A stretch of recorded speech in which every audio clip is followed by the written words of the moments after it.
જેતપુરના ward number 6 ના ઉજળબા વિસ્તારના રહીશોએ પ્રાથમિક સુવિધાના અભાવે નારાજગી વ્યક્ત કરી છે। સ્થાનિકોના જણાવ્યા મુજબ ટેક્સ ભરવા છતાં વિસ્તારમાં પાકા રોડ, રસ્તા અને નિયમિત સફાઈ જેવી સુવિધાઓ ઉપલબ્ધ નથી।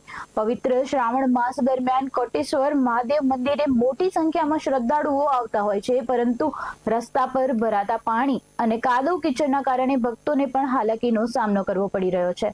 સ્થાનિકોનો આક્ષેપ છે કે નગરપાલિકા દ્વારા વારંવાર આશ્વાસન આપવામાં આવે છે, પરંતુ ગ્રાઉન્ડ લેવલ પર નક્કર કામગીરી થતી નથી। રહીશોએ રોડ અને સફાઈની સમસ્યાનું કાયમી નિરાકરણ લાવવા નગરપાલિકા તંત્ર સમક્ષ માંગ કરી છે। પાણી આવે તો લાઈનો, ગટરનો, પાઇપનો બધાને ભરાય અને બધાને હાલવા ચાલવામાં તકલીફ એટલી થાય છે કે વૃદ્ધ લોકો પડી જાય છે અને વાહન સ્કૂલના તેડવા મૂકો અહીંયા કોઈ આવતું નથી।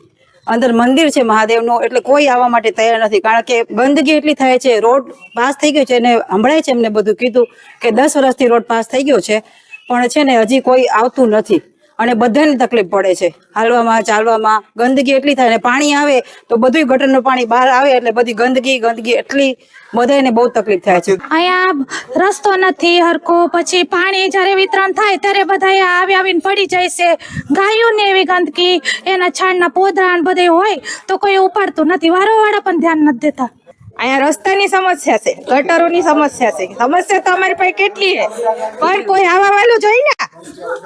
સમસ્યા એટલે કઈ જાતની સમસ્યા? જો આ દેરાસર થી લઈને આ સુધી આ કોટેશ્વર મંદિર સુધી રસ્તા પૂરા ખરાબ છે। નળ આવે, ગટરનું પાણી એટલું ઉભરાય, ગંધારું, આપણે વાસ આવે, બેહી ન શકો, તમે ઉભાઈ ન રાખો। વૃદ્ધ માણસો, જો ગઈઢા માણસો છે, એક મંદિર છે એ કોટેશ્વર, ત્યાં કોઈ દર્શન કરવા આવી ન શકે, હાલે કેમ? પાણી એટલું આવેલું જતું હોય, રસ્તો એવો હોય, ક્યાંથી આવે? હમણાં એક માણસ બિચારા ગઈઢા બાપા પડી ગયા હતા, ત્યાં મંદિરે દર્શન કરવા આવ્યા।